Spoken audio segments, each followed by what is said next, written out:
अस्सलाम वालेकुम, a very good morning to all of you. New Pakistan में मैं हूँ आपके साथ नबीहा एजाज और मैं हूँ अनवार खाबर। सबसे पहले हम बात करेंगे एक अफसोसनाक खबर के हवाले से, जिसमें रिपोर्ट्स के मुताबिक सीनियर सहाफ़ी और एंकर अरशद शरीफ को कीनिया में गोली मारकर कत्ल किया गया है।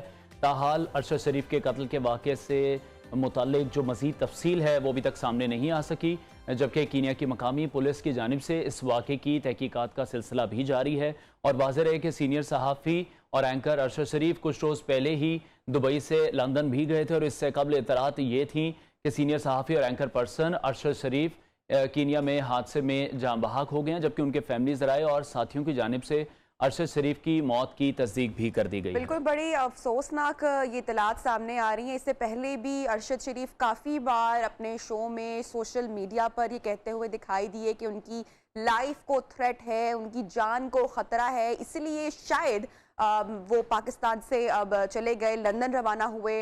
लंदन के बाद वो अफ्रीका गए और वहाँ पर आज सुबह जो डिटेल्स और इतलात सामने आ रही हैं, उनकी फैमिली की जानिब से भी ट्विटर पर खबर शेयर की गई है और इस वाक़े की जो मज़ीद डिटेल्स हैं वो हासिल की जा रही हैं। अभी बहुत डिटेल सामने नहीं आ रही हैं। अरशद शरीफ की जो अहलिया जवेरिया सदीक हैं, शी इज़ अ जर्नलिस्ट, उन्होंने भी ट्विटर पर पैगाम जारी किया और कह रही हैं कि कीनिया की पुलिस के मुताबिक अरशद शरीफ को उनको गोली मारी गई है, सर पर गोली मारी गई है, जबकि इसको मुख्तलिफ रंग ढंग भी दिया जा रहा है। कोई इसको एक्सीडेंट भी कह रहा है, कोई इसको डकैती की वारदात भी कहा जा रहा है।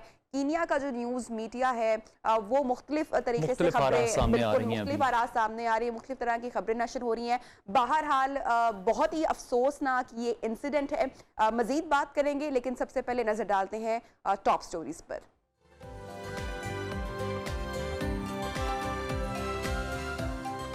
एम्पायर जीत गए, पाकिस्तान हार गया। भारत की जीत मुतनाज़े, पाकिस्तानी टीम की किस्मत खराब थी या कोहली का अच्छा खेल, टीम पाकिस्तान पर भारी था। तारीख पर तारीख, फिर एक तारीख। इस्लामाबाद मार्च के लिए अब जुमे तक फिर इंतजार करना होगा। वज़ीर आज़म ने भी लॉन्ग मार्च रोकने का ऐलान कर दिया। क्या फिर तसादुम होगा या इमरान खान नई तारीख देंगे? शी जिनपिंग तीसरी बार सदर मुंतखब, चीन में कम्युनिस्ट पार्टी की धूम क्यों है? सुप्रीम कोर्ट के नए जजेस की तैनाती पर सवाल। जस्टिस काजी फाइज ईसा का एक और खत, क्या बार काउंसिल्स मज़ाहमत करेंगी? इसके हवाले से खुसूसी रिपोर्ट्स भी प्रोग्राम का हिस्सा होंगी। बिल्कुल, हेडलाइंस आपने जानी और अभी आपको बताएं कि जिस तरह से कल का मैच नबिया हम सब ने देखा है और जिस तरह से पाकिस्तान हारा है, मेरे ख्याल में हार कर भी, मेरे लिए तो हार कर भी जीत गया है। जिस तरह से पाकिस्तान ने परफॉर्म किया है और मुकाबला जिस तरह से पाकिस्तान ने किया, लेकिन किस्मत ने शायद हमारा साथ नहीं दिया। वो कहते हैं ना कि खूब वो, लेकिन वो किस्मत ने वाकई साथ नहीं दिया। अच्छा अनवार, एक टाइम पे जब मैच स्टार्ट हुआ, बाबर आजम और रिजवान की, आपको पता है कि हम सब लोगों की और जो लोग देख भी रहे हैं, बड़ा फेवरेट कॉम्बिनेशन है बाबर और रिजवान का। और जब बाबर गए और उसके बाद थोड़ी ही देर के बाद रिजवान चले गए, तो लगा कि अब नहीं, अब भी संभल नहीं पाएगा। और एक टाइम उसके बाद जब हमारे मतलब मिडिल ऑर्डर भी आया तो लगा कि 120 130 के करीब ही टोटल स्कोर होगा और आगे सबसे पहले झटका तो वो टॉस जीतेगा, जो कोहली वो भारत की जानिब से रोहित शर्मा टॉस जीते। बिल्कुल, वो बड़ा एक एज मिल जाता है दूसरी टीम को अगर आप टॉस जीत जाते हैं तो। वो बॉल आप देखें कि बॉल बल्ला मतलब बॉल को फेंक ही नहीं पा रहा था दूर।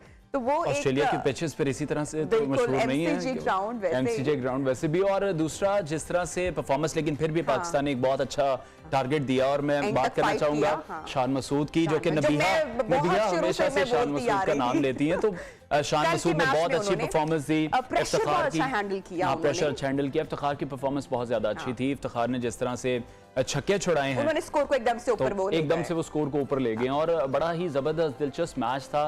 लेकिन उसमें कई तरह के हमने मसले मसाइल भी देखे हैं। यकीनी तौर पे अप्रिशिएट करना आई थिंक विराट कोहली को भी बिल्कुल बनता है। विराट ने बहुत अच्छी क्रिकेट खेली और मेरा ख्याल है कि जो उनके करियर की सबसे जो बेस्ट इनिंग्स है वो कल का मैच था। जिस तरह से उन्होंने परफॉर्म किया और जिस तरह से टीम इंडिया प्रेशर में आ चुकी थी, 4 खिलाड़ी आउट होने के बाद, उसके बाद जिस तरह से हार्दिक पांड्या और उन्होंने वो टीम को लेकर चले हैं और वो एंड तक गए हैं और मैच जितवाया है, वो बहुत बड़ी कामयाबी है इंडिया की टीम के लिए। और यकीनी तौर पे हाई वोल्टेज टाकरा था जहां पर शाहीनों ने बेहतरीन कारकर्दगी दिखाई, लेकिन उसके बावजूद भी मैच हम हार मैच नहीं जीत सके। मगर कौमी टीम की हम देख रहे हैं कि जो शिकस्त में किस्मत के साथ साथ अंपायर्स के किरदार पर भी सवालात उठे हैं कि किस तरह से अंपायर ने वो नो बॉल का डिसीजन लिया उसके बाद, और बार बार विराट कोहली के कहने पर शायद अंपायर प्रेशराइज हो गए और उन्होंने वो नो बॉल का डिसीजन लिया। कि पहले अंपायर ने नो बॉल का डिसीजन नहीं लिया, लेकिन कोहली की एक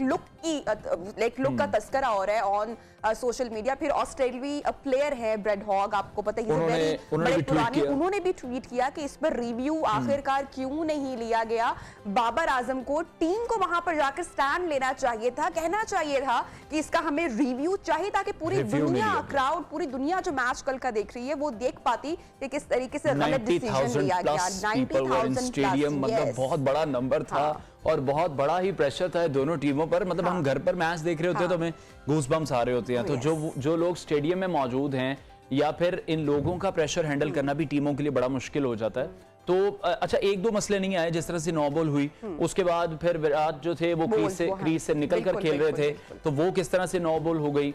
फिर उसके बाद नवाज भी काफी अंडर प्रेशर आ गए, उनसे वाइट बॉल हो गई। फिर उसके बाद जिस बॉल पर कोहली आउट हुए वो भी मुतनाज़ा बनी कि उस पर किस तरह से रन्स ले लिए। उस बॉल को तो डेड बॉल होना चाहिए था। तो वो अब ये जो हमारे एक्सपर्ट्स हैं ये हमें बताएंगे कि आखिर में हुआ क्या। बात करेंगे, हमारे साथ मौजूद हैं उमर फारूक मौजूद हैं, स्पोर्ट्स एनालिस्ट मौजूद हैं, उनसे बात करते हैं। Umar, thank you so much for joining us in neo Pakistan. कल का मैच हाई वोल्टेज मैच रहा। पाकिस्तान हार गया, भारत जीत गया, लेकिन बहुत अच्छा मुकाबला हुआ, अच्छी क्रिकेट देखने को मिली। क्या एनालिसिस शेयर करेंगे आप कल के मैच पर? देखिए, जब इंडिया पाकिस्तान आपस में खेलते हैं तो दो मुल्कों की आपस में नॉर्मली दुनिया में स्पोर्टिंग राइवलरीज होती हैं, यहाँ पे पॉलिटिकल राइवलरी भी है। हमारे यहाँ पे जो हिस्ट्री है हमारी 70 साल 75 सालों से, वो इंडिया में एंटी पाकिस्तान सेंटिमेंट होते हैं, पाकिस्तान में एंटी इंडिया सेंटिमेंट होते हैं। यहाँ पे डिफरेंट लेवल से कहते हैं ना, जीत और हार, मौत और बच जाओ और आप मैच जीत के और वर्ल्ड कप आप जीत जाओगे, ये सेंस क्रिएट की जाती है। तो यहाँ पे जो प्रेशर होता है ये बेसिकली आपको डिक्टेट करता है आपकी गेम का रिजल्ट क्या होगा। आपके नर्व्स जो है वो आपको कंट्रोल करनी होती है। दोनों टीम जो है, जहाँ पर बेशक इंडिया का लेवल, इंडिया नंबर 1 टीम है, पाकिस्तान नंबर 3 पे खड़ी है इस टाइम रैंकिंग वाइज, लेकिन जब कंपीट करती है पाकिस्तान इंडिया तो दोनों का लेवल एक जैसा होता है, दोनों एक तरह खेल रही होती है। पापले में पाकिस्तान के बेशक 2 आउट हुए, इंडिया के 4 आउट हुए, बट एवेंचुअली गेम आखिरी बॉल तक गया और सारा गेम डिसाइड किया है कौन अपने नर्व्स को कंट्रोल रखता है। जिस तरीके से अश्विन ने अपने आखिरी 2 बॉल खेले हैं, दिनेश कार्तिक उसको उस प्रेशर को अब्जॉर्ब नहीं कर पाया। हालांकि दिनेश कार्तिक को मैच उधर ही फिनिश कर लेना चाहिए था, वो उनसे बेहतर बैट्समैन थे, लेकिन अश्विन चूंकि एक्सपीरियंस है, वो वाइड बॉल जो था जो उन्होंने आराम से जाने दिया, वही वाइड बॉल दिनेश कार्तिक को पड़ा था, लेकिन दिनेश कार्तिक ने स्वीप मारने की कोशिश की। ये प्रेशर है, ये प्रेशर जो है ये डोमिनेट करता है आपके नर्व्स पे, जो है वो एकदम से आप पे चढ़ता है और आपको एकदम परेशान करता है। और आप अगर कंट्रोल कर लेते हैं अपने आप के नर्व्स को तो आई थिंक ये डिफरेंस क्रिएट करता है आपकी हार और जीत में। और पाकिस्तान इंडिया की जो गेम है वो पिछले कई सालों से हम देख रहे हैं कि पाकिस्तान इंडिया बहुत कम खेल रहा है, सिर्फ वर्ल्ड कप में, एशिया कप में खेल रहा है। और फैंस की जो हंगर है ये गेम को देखने की, वो हर गेम में इंक्रीज होती जा रही है, कम नहीं हो रही, बढ़ती जा रही है। क्योंकि अब बहुत रेयरली खेलते हैं पाकिस्तान, बायलैटरल सीरीज आपस में नहीं होती, पहले हुआ करती थी, इकट्ठे 4-4 5-5 मैचेस हो रहे हैं तो हंगर कम हो जाती है। लेकिन जब भी वर्ल्ड कप में आता है, जब भी एशिया कप की बारी आती है कि गैप के साथ गेम्स होते हैं, तो आपकी हंगर बढ़ती जाती है फैंस की। और यही इस गेम की खूबसूरती है जो पूरी दुनिया को एक जगह लाके इकट्ठा करती है और इस गेम को लोग देखते हैं। तो आई थिंक ये हाई स्टेक गेम थी, हाई वोल्टेज गेम थी, इस गेम से बेसिकली आपका मेजर रेवेन्यू स्ट्रीम भी आती है आईसीसी को। अगर ये गेम खुदा ना खास्ता जो हम पिछले कई दिनों से सुनते थे बारिश की नज़र हो जाएगा, लेकिन अल्लाह का शुक्र है कि बारिश नहीं हुई, ये मैच हुआ है फाइनली। जो फैंस हैं बड़ी देर से इस चीज़ का वेट कर रहे होते हैं। आई थिंक मैं यही कहूँगा कि पाकिस्तान इंडिया दोनों को क्रेडिट जाता है, एक बहुत हाई वोल्टेज गेम खेला है, एक बहुत हाई प्रेशर में गेम खेला है, और दोनों अगर जो गेम लास्ट बॉल तक जा रहा है मींस के दोनों टीमें जो है वो ऑलमोस्ट बराबर जा रही हैं। हल्का सा डिफरेंस आता है, वो जो प्रेशर गेम की बात की, नर्व्स कंट्रोल करने की बात की है, नवाज वो नहीं ठीक है। लेकिन उमर, जिस तरह से आप कह रहे हैं हाई वोल्टेज टाकरा था, नर्व की गेम थी, लेकिन फिर भी हमने कहीं देखा कि आखिरी ओवर में आके शायद नवाज जो थे वो प्रेशर नहीं ले पाए। और आप क्या कहेंगे, जो मैच विनिंग एक मोमेंट होता है वो नो बॉल थी या फिर जो छक्का कोहली ने लगाया था वो उनको सबका दिला गया था वहां पर? देखिए, ये था होपफुल था कि पाकिस्तान जो है, ये जो नवाज को प्रोटेक्ट किया जा रहा था आखिरी ओवर तक। पाकिस्तान के पास ऑलरेडी पाकिस्तान 5 बॉलर से खेल रहा था। छठा बॉलर पार्ट टाइमर था इफ्तिखार, उसको आपने एक्सपोज नहीं करना था इस पिच के ऊपर। आप 5 बॉलर से खेल रहे थे, मतलब आपको 5 बॉलर्स के 4-4 ओवर के कोटा पूरा करवाना है। पाकिस्तान ने कोशिश किया कि हम फिनिश इंडिया की बैटिंग को शुरू से ही बगैर नवाज को बॉलिंग दिए ही हम फिनिश कर दें, लेकिन ऐसा हो नहीं पाया। आपको क्रेडिट देना पड़ेगा विराट कोहली को, जिस तरह गेम को वो डीप लेके गया।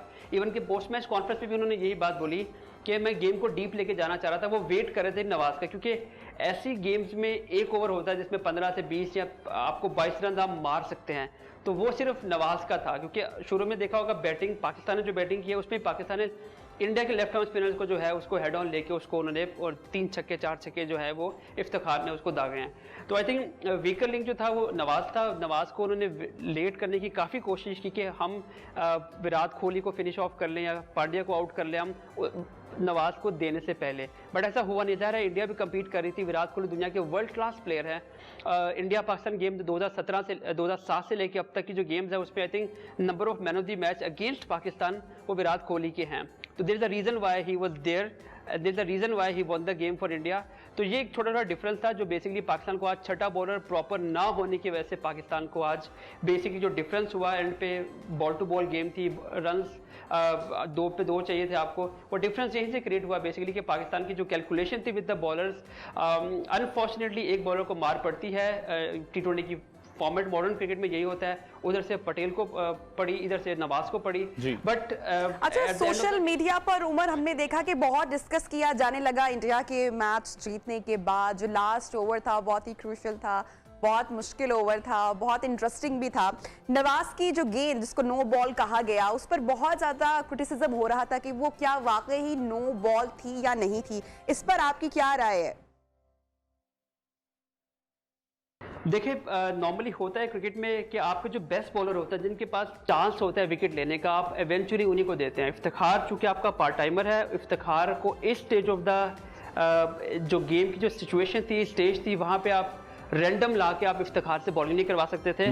आपको एवेंचुअली आपके पास ऑप्शन सिर्फ नवाज का था और उसी पे चांस देना था आपने। यू रादर कहते हैं ना कि आपको मैच हारना है तो अपने रेगुलर बॉलर से हार जाए, पार्ट टाइमर से आप हारते हो तो वो और बुरा लगता है। लोगों ने क्रिटिसाइज करना था। आपका बेस्ट बॉलर नवाज था, आपका पाशा बॉलर था, तो मेरा नहीं ख्याल कि यहाँ पे अगर मैं भी कप्तान होता, कोई और भी कप्तान होता, तो वो नवाज के अलावा किसी और को चॉइस करता है। क्योंकि अगर आप पार्ट टाइमर से जब हारते हैं तो फिर उसके बाद बैशिंग आपकी होती है। ये क्रिकेटिंग डिसीजन नहीं था जो पाकिस्तान को सूट करता। जो पाकिस्तान ने किया, जो पाकिस्तान की स्ट्रेंथ थी, पाकिस्तान ने उसी को किया। हारना जीतना वो अलग बात थी, लेकिन आप यहाँ पे डिबेट ये नहीं है कि आप इफ्तिखार को देते या ना देते। आपका बेस्ट बॉलर एवेंचुअली नवाज ही था, बिकॉज वो 5वां बॉलर था। जो आपके 5 बॉलर होते हैं वो आपके बेस्ट। ठीक है, बहुत शुक्रिया। स्पोर्ट्स एनालिस्ट उमर फारूक हमारे साथ मौजूद थे। हार जीत बिल्कुल हार टीम जीत का खेल का हिस्सा होती है। और देखे ना, मैंने ग्रीन शर्ट आज भी पहनी हुई क्योंकि पाकिस्तान ने परफॉर्म अच्छा किया आखिरी गेंद तक। मेरे ख्याल से ग्रीन शर्ट भाई, ग्रीन टीम शाहीन खेल रहे हैं, ग्रीन शर्ट्स प्ले कर रहे हैं एमसीजी में, तो बनता है सपोर्ट करना। बहरहाल कोई बात नहीं, अभी तो कहते हैं ना सीरीज का भी आगाज हुआ है। आगे आगे पाकिस्तान इंशाल्लाह, अच्छी परफॉर्मेंस तो पाकिस्तान ने दिखाई ही कल के मैच में, लेकिन जीत भी होगी। हाफिज मोहम्मद इमरान साहब हमारे साथ मौजूद हैं in studios. Welcome to the show sir. कल का मैच बहुत ही दिल दहला देने वाला, आखिरी मोमेंट तक विराट कोहली ने भी अच्छा परफॉर्म किया। अगर हम बात करें, शान मसूद, इफ्तिखार ने अच्छी इनिंग्स खेली, लेकिन बाबर और रिजवान क्यों फेल हो गए कल के मैच? देखिए, कल जब आगाज़ हुआ ना, लक फेवर किया शुरू में इंडिया को। टॉस जीता उन्होंने और टॉस जीतकर वो जब बॉलिंग के लिए गए हैं तो कंडीशंस ऐसी थी जिसमें फास्ट बॉलर्स, ये सीम बॉलर्स की काफ़ी दिनों से, उससे पहले भी बात हो रही थी कि जिस तरह से मौसम वहाँ पर चल रहा है, तो जो सीम बॉलिंग है इंडिया के पास, आप देखें वही भुवनेश्वर कुमार जब वो यूएई में खेल रहे थे या इंडिया में खेल रहे थे, उनकी पिटाई हो रही थी। वही भुवनेश्वर कुमार कल ऐसा लग रहा था कि जैसे मोहम्मद आसिफ बॉलिंग कर रहे हैं, कि बिल्कुल अनप्लेबल हो गए। तो कंडीशंस सूट कर रही थी नए बॉल के साथ, उसका उन्होंने फ़ायदा उठाया। और पहला ओवर जो रिजवान ने खेला वो बिल्कुल भी कंफर्टेबल नहीं थे। इसकी ये वजह नहीं है कि भुवनेश्वर बहुत मुश्किल बॉलर हैं या रिजवान बहुत नाकाम बैट्समैन है। कंडीशंस इस तरह की थी कि आपको अलाउ नहीं कर रहा था।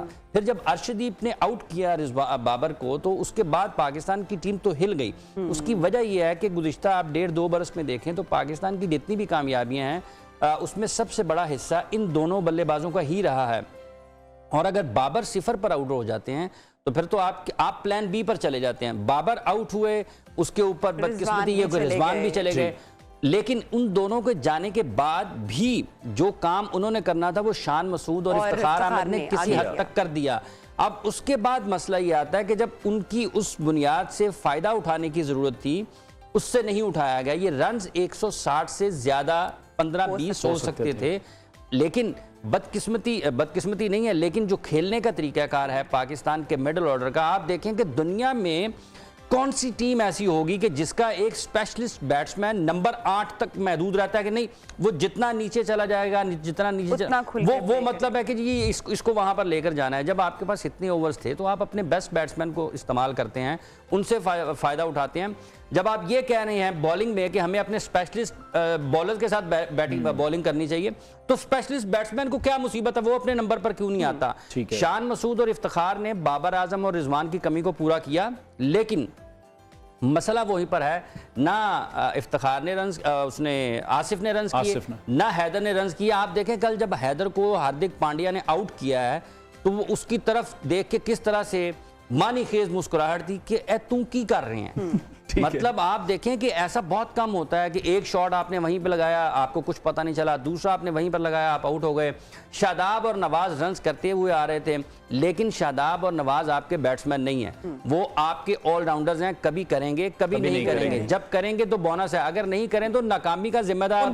लेकिन आप हैदर अली और आसिफ अली, इन दोनों की खराब कारकर्दगी पाकिस्तान को 15-20 रन कम करके कर चुकी है। ठीक है, लेकिन जिस तरह से आप बैट्समैन की बात करें, अगर हमारे मेन बल्लेबाज नहीं चले तो हमारे मेन बॉलर शाहीन भी नहीं चले।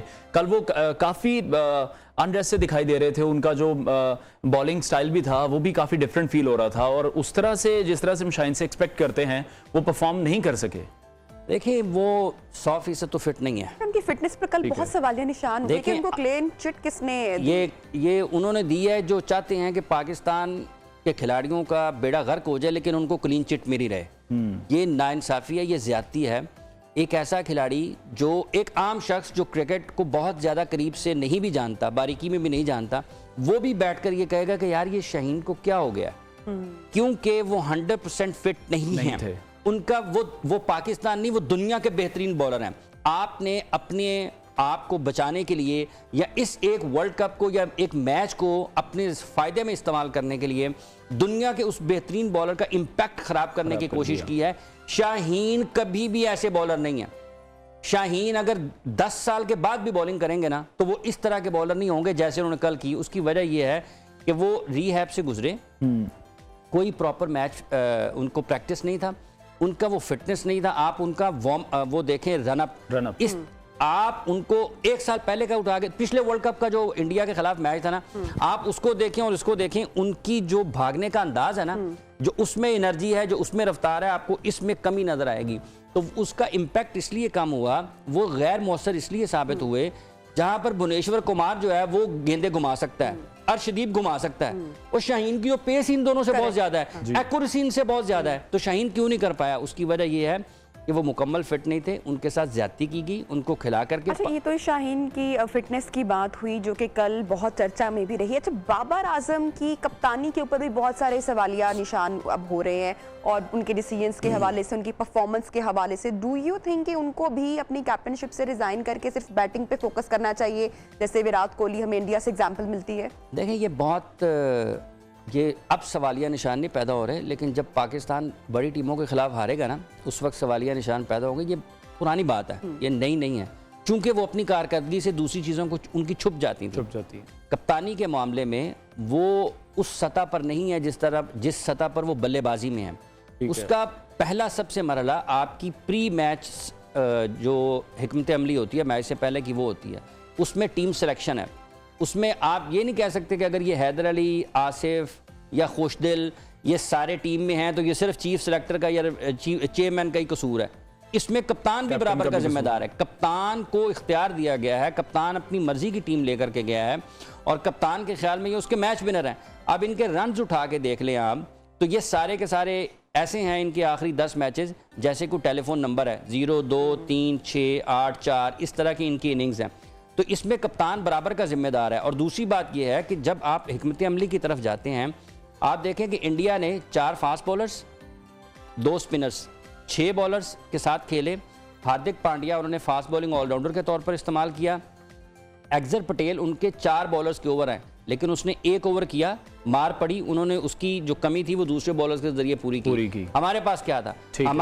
हमारे पास कुछ भी नहीं था। और वही जब उनकी कैलकुलेशन की बात की, जब आपने रिजवान बाबर की कप्तानी की, तो आप आखिरी ओवर में एक ऐसे बैट्समैन के सामने जो दुनिया का बेहतरीन है, जिसको चेज मास्टर कहा जाता है, आप उसके सामने अपने एक स्पिनर को रोक देंगे। पाकिस्तान का अब वर्ल्ड कप में आप फ्यूचर क्या देख रहे हैं?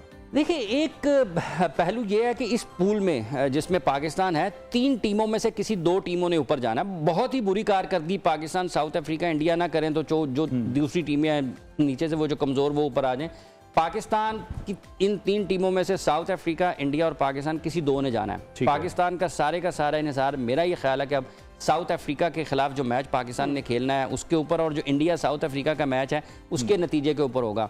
आप कम बैक कर सकते हैं, आप बाउंस बैक कर सकते हैं, लेकिन पाकिस्तान के जो मसाइल हैं वो इस वर्ल्ड कप को देखते हुए इस महदूद अपने बॉलिंग ऑप्शंस को और बैटिंग की खामियों को निस्बतन कम है, कम बैक किया जा सकता है। बहुत शुक्रिया हाफिज मोहम्मद इमरान हमारे साथ मौजूद थे, स्पोर्ट्स सहाफ़ी, आपका बहुत शुक्रिया। और जिस तरह से उन्होंने मैच पर तफसीली बात की है कि किस तरह से पाकिस्तान को अब चेंजिंग लानी है टीम में और किस तरह से फोकस करना है। शाहीन की इंजरी जो है वो एक बहुत बड़ा सवालिया निशान है, शाहीन का कमबैक बहुत बड़ा सवालिया निशान है। जिस तरह से कल वो बॉल कर रहे थे, शाहीन नहीं लग रहे थे। But still I still believe कि जो कल का मैच हुआ, cricket fans deserve this kind of cricket. बहरहाल प्रोग्राम में लेंगे एक छोटी सी ब्रेक के बाद ज्वाइन करते हैं।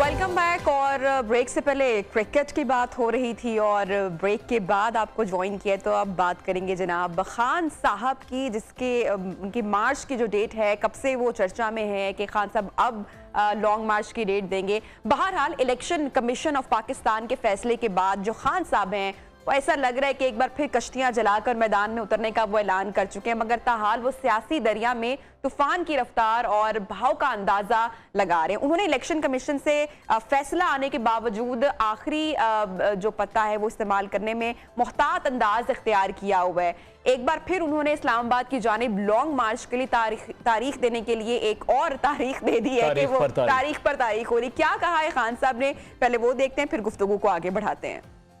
हम स्पेशलिस्ट हैं मार्चेस के, हमारी मार्च में कोई किसी किस्म का तशद्दुद नहीं होगा, बल्कि बड़ा लोग एंजॉय करेंगे इसको। मैं ये भी आपको कह दूँ, फैमिलीज आएंगी इसमें, यानी लोग हर किस्म की पार्टिसिपेशन शहरियों की होगी और लोग एंजॉय करेंगे। ये पूरी प्लानिंग के तहत चल रहा हूँ ना, लेकिन कौम इस वक्त बेताज, हर जगह से मुझे लोग कहते हैं कि जी आप कब निकल रहे हैं, क्योंकि अवाम बहुत तंग है इनसे। इसमें हम किसी किस्म का तशद्दुद नहीं होने देंगे और हमें पूरा पता है तैयारी हमारी क्या है। जब मैं अनाउंस करूंगा ना डेट उसकी लॉन्ग मार्च की, ये मैं या जुमेरात या जुमे को करूंगा इसकी डेट। मेरे नहीं ख्याल में इससे बड़ा कभी प्रोटेस्ट पाकिस्तान की तारीख में हुआ। इमरान खान तो लॉन्ग मार्च के लिए तारीख देने से गुरेजा नजर आ रहे हैं, लेकिन वजीर आजम शहबाज शरीफ ये कह रहे हैं कि वो किसी को भी सियासी इंतशार की इजाजत बिल्कुल भी नहीं देंगे और इमरान खान को किसी भी सूरत इस्लामाबाद में दाखिल होने की इजाजत नहीं दी जा सकती। शहबाज शरीफ क्या कह रहे हैं वो भी सुन लेते हैं। कतन उसको किसी सर्टिफाइड चोर और डकैत को हम वहां पर घुसने नहीं देंगे। कानून अपना रास्ता इख्तियार करेगा। इंतखाब कानून आइन के मुताबिक अभी 11 महीने दूर है। हमारा कोई इरादा नहीं है कि हम इलेक्शन में जाएं जब तक कि ये मकसद ठीक नहीं होती। 11 महीने डट के काम करेंगे। तोशा खाना में इमरान नियाजी सर्टिफाइड खाइन है, सर्टिफाइड चोर है। ये कोई खुशी का लम्हा नहीं, ये एक लम्हा फिक्रिया है, मकाम इबरत है। जो शख्स कई साल से दिन रात पूरी कौम के जो जोमा है सबको ये चोर डाकू, मैं इनको छोड़ूंगा नहीं। करप्ट प्रैक्टिसेस के नतीजे में उनके खिलाफ ये फैसला आया। जो गैर ममालिक से या दोस्त ममालिक से महंगे तरीन तोहफे मिले उनको बेचकर पैसे। तो तो नाज़रीन, सवाल ये है कि इमरान खान लॉन्ग मार्च के ऐलान में ताख़ीर क्यों कर रहे हैं? क्या वो इस्लामाबाद हाई कोर्ट से रिलीफ के ख्वाह हैं? बात करेंगे इसी पूरे मामले पे। हमारे साथ मौजूद है इन स्टूडियोज जवाद अहमद साहब, चेयरमैन बराबरी पार्टी। बहुत शुक्रिया सर, आपने टाइम निकाला प्रोग्राम के लिए। गुफ्तगू आपने सुनी खान साहब की, शहबाज शरीफ साहब की भी। अब तारीख पर तारीख दी जा रही है। गुफ्तगू का जो आपने देखा, जो खान साहब ने कहा कि फैमिलीज भी आएंगी और तारीख का सबसे बड़ा लॉन्ग मार्च होगा। खान साहब का जो तर्ज सियासत है वैसे किससे इंस्पायर है? उसके बाद दीगर आपको पता ही है, मैं उस पर भी एनालिसिस लूंगी। तर्ज सियासत इमरान खान का ये है कि जैसे कोई वनडे इंटरनेशनल होता है ना, उस जमाने में होता था जब ये खेलते थे। T20 तो था नहीं, ये क्रिकेट मैच खेल रहे होते हैं, तमाशाई बैठे होते हैं इर्द गिर्द और ये मैच खेल रहे होते हैं। ये विकेटें उड़ाते हैं तो ऐसे करते हैं, लोग तालियां बजाते हैं। इमरान खान को लगता है कि नौज़बिल्ला इन जैसे लोगों को, सारों को, कि दुनिया शायद इनके लिए बनी है और ये ऐश करने आए हैं यहाँ। सिर्फ जिस मुल्क के वज़ीर आज़म बनते हैं ये लोग, इस मुल्क में अभी भी 20 से 25 हज़ार रुपया मिनिमम वेज है जो अनाउंस होती है जी, लेकिन असल में तो लोग यहाँ पे 15,000 में भी काम करते हैं, 15,000 महीना। अब आप मुझे बताएं, जिस मुल्क के अंदर ये हाल है, उस मुल्क के अंदर लोग सिर्फ शोबदाबाजी में लगे हुए हैं, शोमैनशिप है बेसिकली, और ये एंजॉयमेंट है इनकी। एक दफ़ा इमरान खान ने अपने इंटरव्यू में कहा, मुझे बड़ी अच्छी तरह इंटरव्यू याद है, मैं हैरान हो गया। उन्होंने कहा, मैं जो पॉलिटिक्स करता हूँ ना, मैं थ्रिल के लिए करता हूँ, मुझे थ्रिल मिलती है। और भाई आपको थ्रिल मिलती है, यहाँ पे लोगों का बेड़ा गर्क होता है, लोगों के पास खाने की रोटी नहीं होती, यहाँ पे लोगों के पास एम्प्लॉयमेंट नहीं होती। अच्छा, पॉलिटिकल मोबिलाइजेशन जो है वो एक तरीका है पार्टी बनाने का और सियासत करने का, दूसरा तरीका है इमेज मेकिंग।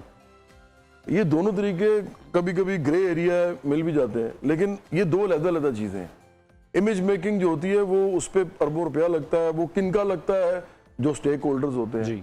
अब चाहे वो इमरान खान के धरने कराने वाले अदारे हों उस जमाने में, जब 2014 2018 में जो कुछ हुआ, अब वो आम आदमी तो नहीं कर सकता ना, वो कोई कहीं से कोई ग्रीन सिग्नल मिलता है तो लोग वहां जा सकते हैं, अदरवाइज नहीं जा सकते।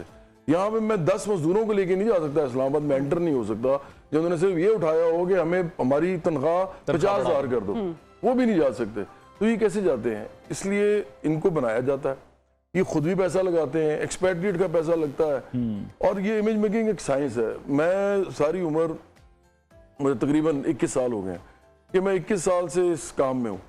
इमेज जो होता है ना वो कैमरे से बनता है, कैमरा ना हो तो इमेज नहीं बनता।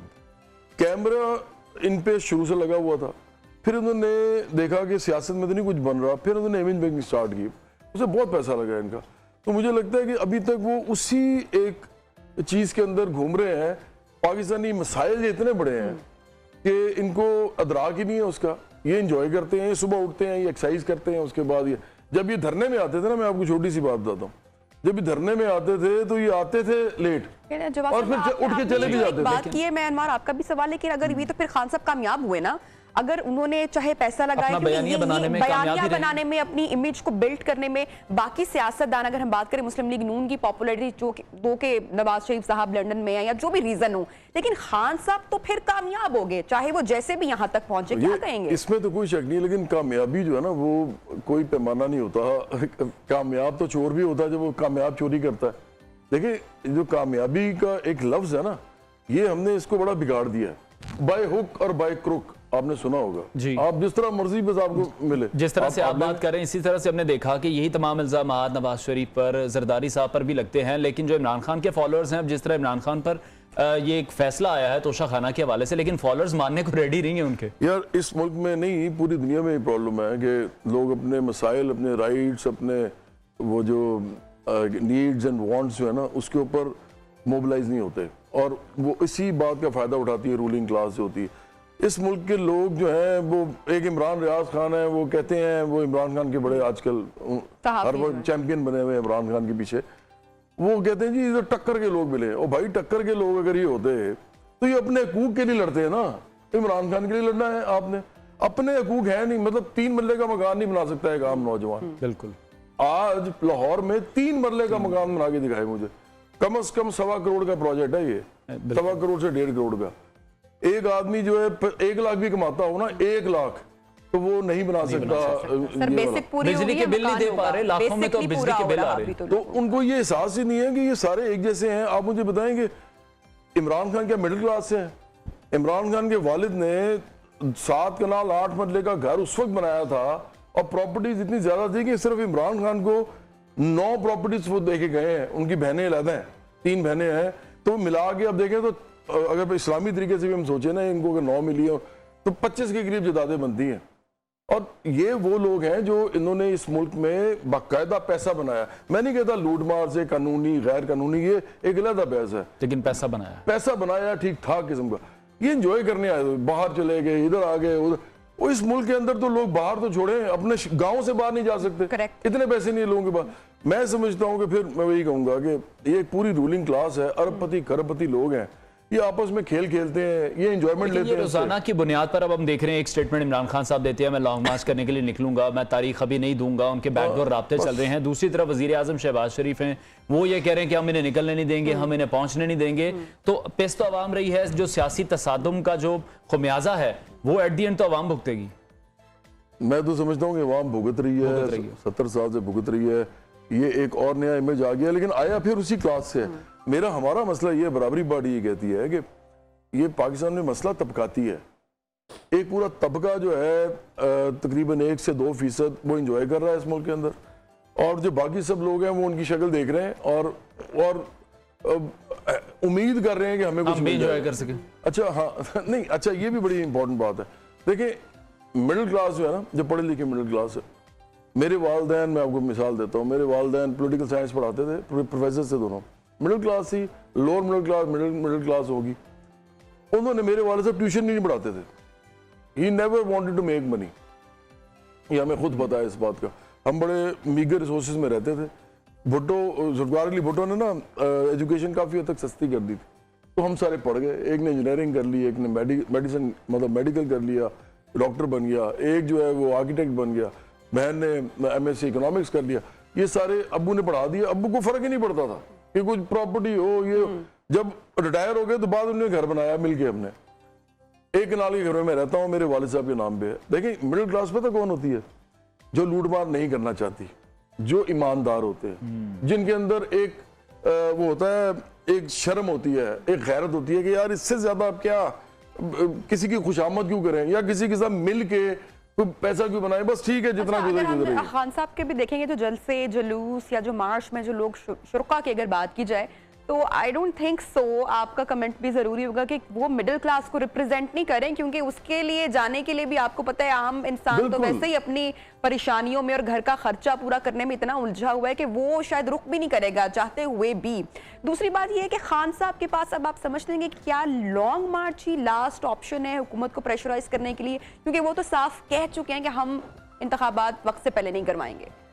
अच्छा मेरा अपना ही ख्याल है कि ये तो वो खेल है ना कि बादशाह और प्यादे और घोड़े और इन सब का चेस का खेल है, इनके लिए हो रहा है। लेकिन मुझे खुद ये लगता है कि इमरान खान अब एक बंद गली में है और ये इनके अपने सारे जो इनका अपना किया धरा है। ये इमरान खान ने रूलिंग क्लास के एक सेक्शन को चैलेंज किया है पॉलिटिकली और एक दूसरे सेक्शन को अपने साथ रखा है। तो ये तो वही वाली बात है, जब बादशाह आपस में लड़ते हैं तो उनमें से एक मारा जाता है, एक जो है वो जीत जाता है, और यही होता था हिस्ट्री में। अब आपको पॉलिटिकल एरिनास में खासतौर पे गरीब मुल्कों में आपको नजर आता है कि इस तरह ही पॉलिटिशियन बादशाह होते हैं और वो फिर जो मर्जी करते हैं। अच्छा मैं एक बात लेकिन करना चाहूंगा, 1 मिनट लूंगा सिर्फ, मुझे आपने शायद ब्रेक पे जाना है। जी जी अच्छा, आप पहले चले जाइए, मैं आप बताइए, कंटिन्यू कीजिए। मेरा एक दोस्त है शहजाद रॉय, उसने एक गाना गाया, उसने लगा रहा है तू लगा रहा है, तो उसके अंदर वो कहता है एक जगह कि वो जो शरीफ वो है जिसको मौका नहीं मिला, कुछ हद तक वो ठीक कहता है। मैं फिर कहूंगा ऐसा नहीं है, इस मुल्क के अंदर बहुत मौके मिलते हैं लोगों को, मिडिल क्लास लोगों को, वो नहीं लूट मार करते और वो नहीं अपनी गैरत बेचते। और मेरा ख्याल है वो लोग हैं जिनको इस मुल्क में सियासत में भी आना चाहिए, पार्टियां बनानी चाहिए। अगर आम आदमी पार्टी बन सकती है इंडिया में तो यहाँ पर भी बन सकती है। जब तक ये बनेगी नहीं तो मुझे नहीं लगता इस मुल्क में कुछ होने वाला। ठीक है, बहुत शुक्रिया। चेयरमैन बराबरी पार्टी जवाद अहमद हमारे साथ शरीके गुफ्तगू थे और यही उन्होंने कहा कि ऐसा लग ये रहा है कि खान साहब जो हैं वो बंद गली में इस वक्त पहुंच चुके हैं और उन्हें वहां से निकलने का कोई रास्ता नहीं मिल रहा। खान साहब का कहना यह है कि अब अगले जुमे को गालिबन वो तारीख देंगे लॉन्ग मार्च के। लेट्स सी, जुमा ज्यादा दूर नहीं है। खान साहब की अगली स्ट्रैटेजी क्या होगी ये तो आने वाले जुमे के इस वक्त के साथ ही मालूम पड़ेगा। ब्रेक लेते हैं, ब्रेक के बाद आपको ज्वाइन करते हैं, साथ रहिए।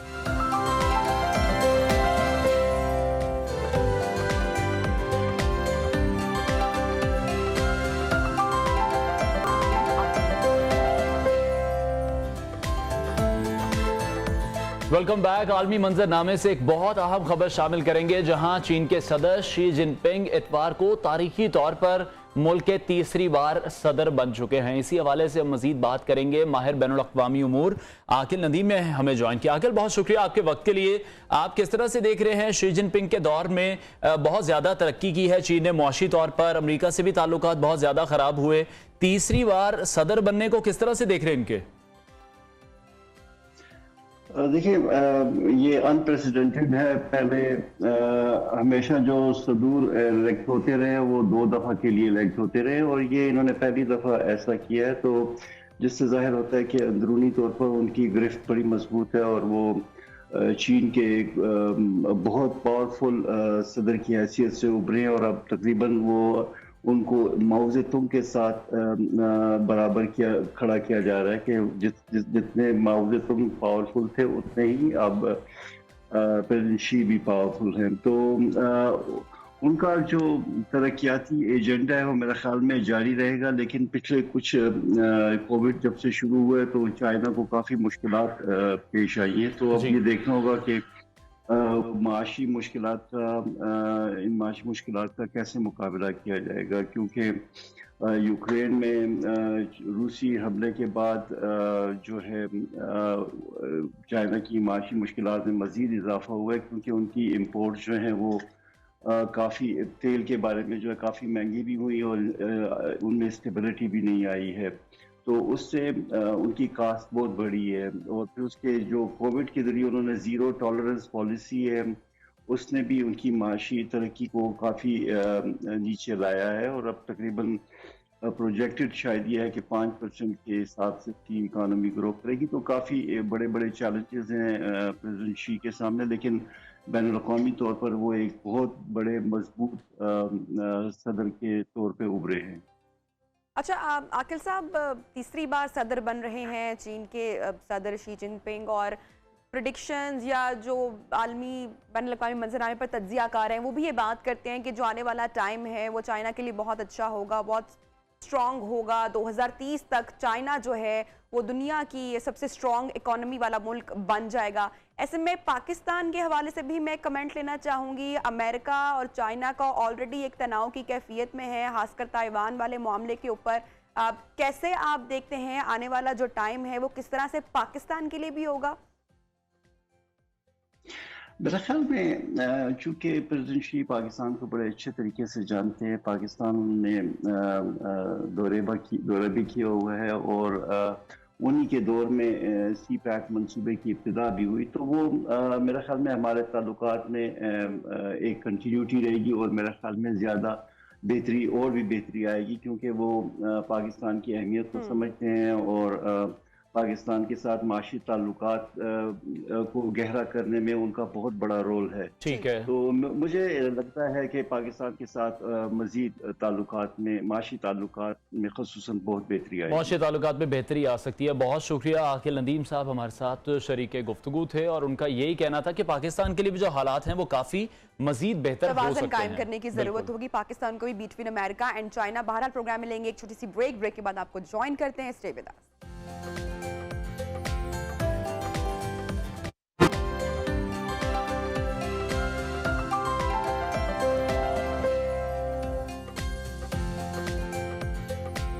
Welcome back. एक और अहम मामला आपके साथ शेयर करते हैं। आज supreme judicial commission supreme court of Pakistan के 3 जजेस के नामों का फैसला करने जा रही है और इसी हवाले से अदालत उज़्मा के सीनियर जज जस्टिस काजी फाइज ईसा, सुप्रीम कोर्ट बार एसोसिएशन और सिंध बार कौंसिल और सुप्रीम कोर्ट में तरक्की के लिए 3 जजेस के नामों पर दोबारा से गौर करने के इकदाम पर तशवीश का इजहार किया है। और सुप्रीम कोर्ट में तरक्की के लिए हाई कोर्ट्स के जूनियर जजेस की नामजदगी के खिलाफ वुकला आज सिंध भर में अदालती कार्रवाई का बायकॉट भी करेंगे। बिल्कुल, सिर्फ बार और बेंच के ही नहीं बल्कि सियासी जमातों ने भी इस अमल पर अपने तहफ़्फ़ुज़ात का इजहार किया है, जिसमें साबिक वज़ीर आज़म शाहिद खाकान अब्बासी ने आसमा जहांगीर कॉन्फ्रेंस से खिताब किया और उनका इस हवाले से ये कहना था कि जो जजेस जूनियर को उठाकर सुप्रीम कोर्ट का जज लगवाएंगे तो इस मुल्क में इंसाफ किस तरह से होगा। उन्होंने मजीद क्या कहा वो भी आपको दिखाते हैं।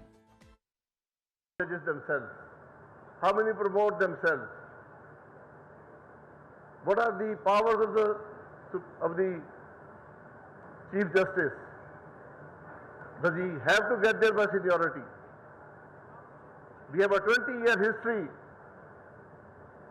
of these issues. Is the institution stronger today? Are the judges more qualified? Are the decisions better? These questions need answers.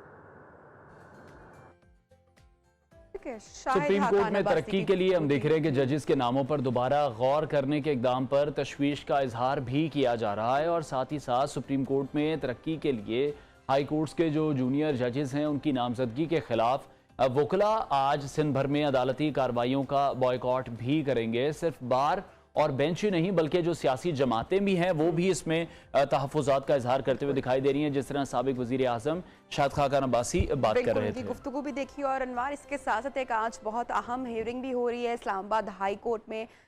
Imran Khan साबिक वज़ीर आज़म ऑफ पाकिस्तान, उनकी जो तोशाखाना केस है इलेक्शन कमीशन की जानिब से हमें पता है कि जुमे के रोज़ जो फैसला सामने आया था, तो अब उस हवाले से प्रोसीडिंग इस वक्त जारी है अदालत में। उस हवाले से भी हम अपने ऑडियंस को अपडेट करेंगे लेटर इन आवर प्रोग्राम। लेकिन बहरहाल ये भी एक अहम मामला है, इसके ऊपर जो एनालिसिस हैं वो आपके साथ शेयर करेंगे। साबिक वज़ीर आज़म शाहिद खाकान अब्बासी साहब ने भी आसमा जहांगीर कॉन्फ्रेंस से खिताब करते हुए कहा, अपना मौक़िफ़ सामने रखा। उन्होंने कहा कि मुल्क के जजेस जूनियर को उठाकर सुप्रीम कोर्ट का जज लगवाएंगे और इस मुल्क में इस तरीके से इंसाफ किस तरह से होगा, ये उनका मौक़िफ़ भी सामने आया। बिल्कुल, आज सुप्रीम जुडिशल कमीशन का जो अहम इजलास है वो भी होने जा रहा है और इसमें हुकूमत का भी बड़ा इम्तिहान है। हुकूमत सुरखरू हो पाएगी या नहीं, या सरेंडर कर देगी। जजेस हैं, वकला हैं, सियासतदान हैं, सभी इन 3 जजेस की दोबारा से नामजदगी पर सवाल भी उठा रहे हैं और जो इसमें इत्तेहादी हैं वज़ीर कानून और अटॉर्नी जनरल हैं वो भी हम देख रहे हैं कि इन तैनातियों की हिमायत करते दिखाई दे रहे हैं। और देखना यह है कि क्या आज के इजलास में चीफ जस्टिस ऑफ पाकिस्तान के नामजद करदा जो जूनियर जजेस हैं वो सुप्रीम कोर्ट का हिस्सा बन पाते हैं या नहीं बन पाते। इसमें सीनियर जजेस और बार काउंसिल्स तैनाती के तरीक़ाकार पर अपने तहफ़्फ़ुज़ात का इजहार भी करते दिखाई दे रहे हैं। इस हवाले से अब मजीद भी बात करेंगे। हमें ज्वाइन किया है सेंटर JUIF हैं बैरिस्टर कामरान मुर्तज़ा साहब ने। कामरान साहब, बहुत शुक्रिया आपके वक्त के लिए। आप किस तरह से देख रहे हैं इस तमाम तर अमल को? अभी से ही हम देख रहे हैं कि इसमें तहफ़्फ़ुज़ात नजर आ रहे हैं, बार काउंसिल्स भी आमने सामने हैं। देखिए, ये जो बटा हुआ ओपिनियन होता है ये आप इसको अच्छा भी कह सकते हैं, आप इसको बुरा भी कह सकते हैं, अच्छा भी कह सकते हैं। इवन मजहब में बाज़ मामला राय को पसंद किया जाता है, पसंद किया जाता है खुद, तो इसमें भी ये कि अगर कोई ऐसे सीख रहे होते हैं आप डिबेट जाए तो जब तक वो एक वैसे सब आपसे एक बार फिर से राब्ता कायम करने की कोशिश करेंगे अपने नाजरीन को। अगर आप सुन पा रहे हैं तो कंटिन्यू कीजिएगा और साथ ही ये बताइएगा कि सुप्रीम जुडिशल कमीशन का हम देख रहे हैं कि आप काम काफी अहम इजलास होने जा रहा है, तो आप किस तरह से देख रहे हैं, क्या अहम फैसले मुतवक्के हैं? कि उसमें सुप्रीम जुडिशल काउंसिल में जो एक के अलावा पुराने भिजवा दिए और उसमें जो है वो आमने सामने आ गया। मेरा ख्याल है कि कभी नहीं हुआ, तो देखा जाना पाकिस्तानी राजनीतिक की सामने इख्तलाफ मुजिबल होता है, इख्तलाफ को हुआ कर, तो यहाँ इसके बगैर किस बात के बगैर का मसला बना के इन मामला को जाने की जरूरत है कि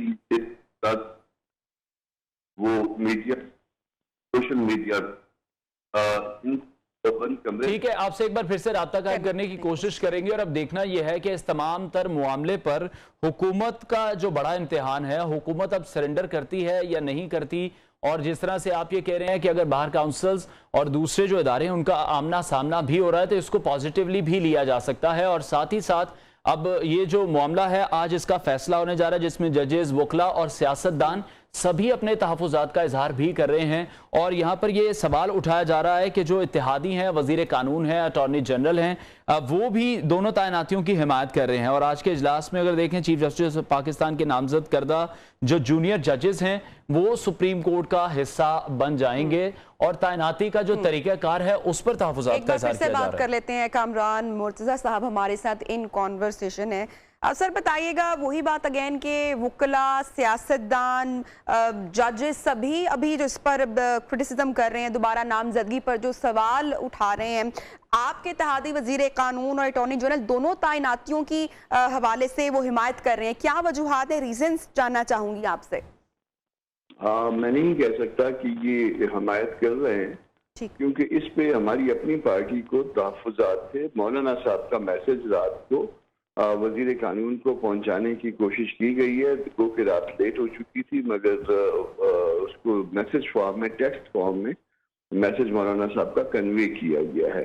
और हमारी पार्टी के इस मामले में तहफ़्फ़ुज़ात थे।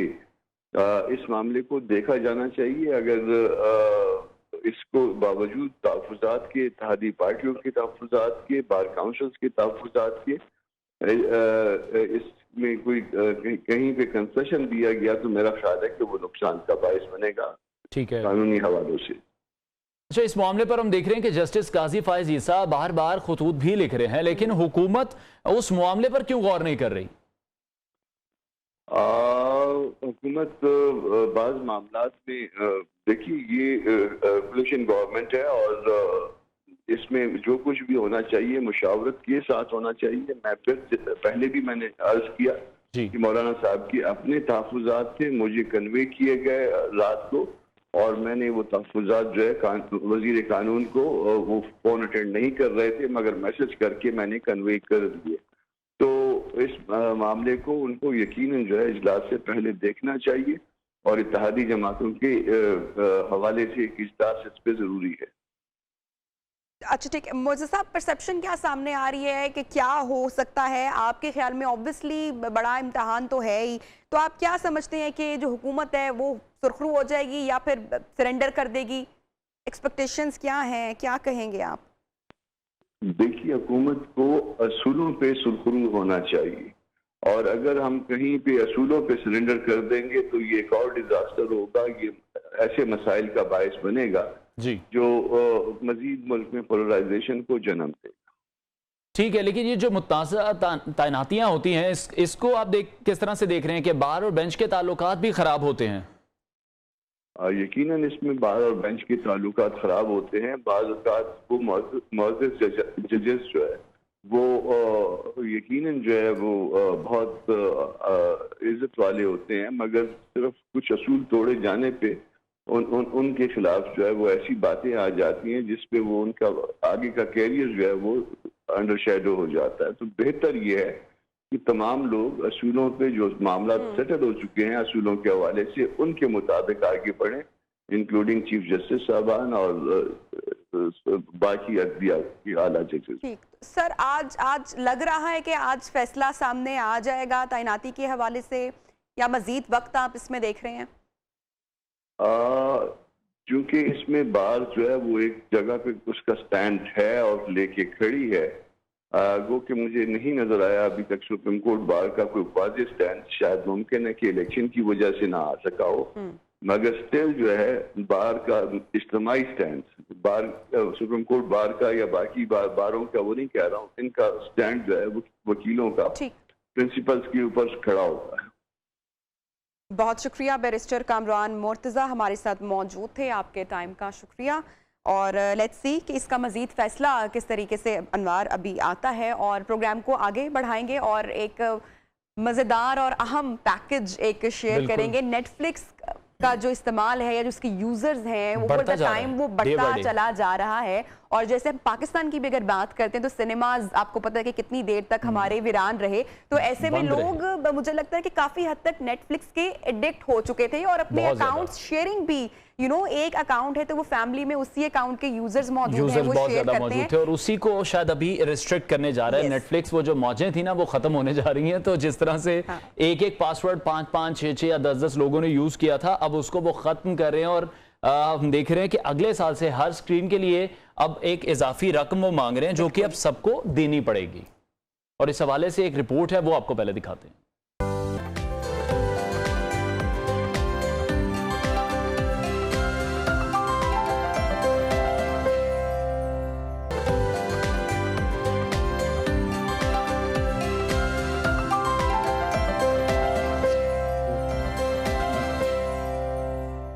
वेलकम बैक जी। सोशल मीडिया पर एक वीडियो बड़ी वायरल हो रही है जिसमें पुलिस एहलकार एक माजूर नजर आने वाले फर्द को खड़ा करता है। यकीनी तौर पर इसमें पुलिस वाले की कोई कारीगरी नहीं है, क्योंकि ये माजूर नजर आने वाला शख्स एक धोखेबाज है और वो शख्स माजूर बिल्कुल भी नहीं है, बल्कि एक पेशावर भिखारी था, जो कि हम देखते हैं कि आम तौर पर शाहराहों पर मौजूद हैं। भिखारी शाहराह छोटी हो बड़ी हो, ट्रैफिक सिग्नल्स हो, चौक चौराहे हो, बाजार हो, रेलवे स्टेशन हो या लारी अड्डा हो, पार्क्स हो या फिर तो कोई भी मकाम जो है वो इन पेशावर भिखारियों से अभी महफूज नहीं है। और ये एक वीडियो मंजर आम पर आई जहां पर इसको उठाकर चलवाया गया है और ख़ास तौर पर यह दिखाया गया है कि किस तरह से ये माजूरी का ढोंग रचाते हैं और पेशा वराना तौर पर ये भीख मांग रहे हैं। बिल्कुल। और ये वीडियो मंजर आम पर आई है, वायरल हुई है। पुलिस और इंतजामिया की जो कार्रवाइयां हैं वो भी लग रहा है कि बस ज़बानी कलामी है और सिर्फ जमा खर्च तक महदूद हैं। किसी सिग्नल पर रुके, गदागर भागकर शहरियों तक पहुंच जाते हैं। भिखारियों की टोलियां बाकायदा हैं, गाड़ियां बाइक सवार हों, वहां पर ये टोलियां हमलावर हो जाती हैं, ग्रुप्स की सूरत में काम हो कर जाती रहे हैं। हैं। और हम देखते हैं कि नशई जो मर्द ख़वातीन हैं, ख्वाजा सराय, हत्ता कि बच्चे भी, वो भी शहरियों से भीख मांगते हुए दिखाई देते हैं और बड़े प्रोफेशनल दिखाई देते हैं। गदागर गाड़ी की खिड़की खटखटाकर धौंस जमाते रहते हैं और समटाइम तो बदवा भी देकर जाते हैं, एग्रेसिव भी दिखाई देते हैं। मुख्तलिफ इदारों की रिपोर्ट जो सामने आई हैं उसमें पाकिस्तान भर में 2.5 करोड़ पेशावर भिखारी हैं। खासकर शहर कराची की जो रिपोर्ट है वो आपके साथ शेयर करती हूँ। 70 से 75, 70 से 75 भिखारी मुख्तलिफ औकात में जमा होते हैं और लाहौर का ये रुख करते हैं। और भिखारियों की तादाद भी 30 से 40 हजार सालाना बताई जा रही है। इसी हवाले से नंबर बहुत बड़ा है अनवार, और बहुत ही हैरत अंगेज तौर पर बात करेंगे। हमारे साथ मौजूद हैं चेयरपर्सनल नेशनल कमीशन बराए चाइल्ड राइट्स अफशां तहसीन साहिबा। बहुत शुक्रिया अफशां साहिबा, आपने वक्त निकाला हमारे प्रोग्राम के लिए। ये जो फैक्ट सामने आ रहे हैं पाकिस्तान के हवाले से, भिखारियों की तादाद में जो इतना ये इजाफा इसमें हो रहा है और रियासत भी नाकाम दिखाई दे रही है। खासकर ये जो वीडियो अभी वायरल हुई है कि पुलिस वाला भी इसके अंदर इन्वॉल्व दिखाई दे रहा है, क्या कहेंगी आप पूरी सूरत हाल पे? बहुत शुक्रिया जी, मुझे इस इंतहाई अहम मौजू पे बात करने के लिए इनवाइट किया आपने। इनफैक्ट इन तरह के मौजूआत को जितना ज़्यादा हम मीडिया पे बात करेंगे, उनकी वजूहात पे बात करेंगे और उनका माशरे में क्या नेगेटिव इम्पैक्ट हो रहा है उस पर बात करेंगे, और जो स्टेक होल्डर्स हैं, ड्यूटी बेरर्स हैं, जिसमें स्टेट आती है, डिपार्टमेंट्स आते हैं, फिर सोसाइटी आती है, उनका रोल क्या बनता है, कवानीन क्या हैं, अदारे कौन से हैं और किस तरह से काम करना है। तो जब तक हम इन चीज़ों को ज़्यादा से ज़्यादा कवरेज नहीं देंगे, फोकस प्रायोरिटी नहीं देंगे, तो शायद ये सिलसिला बढ़ता जाए। सबसे पहले तो मैं ये आपको बताऊंगी कि ओवरऑल बेगरी भी और उसके साथ साथ स्ट्रीट चिल्ड्रन का भी जो फिनोमेना है ये बहुत गंभीर है हमारे मुल्क में।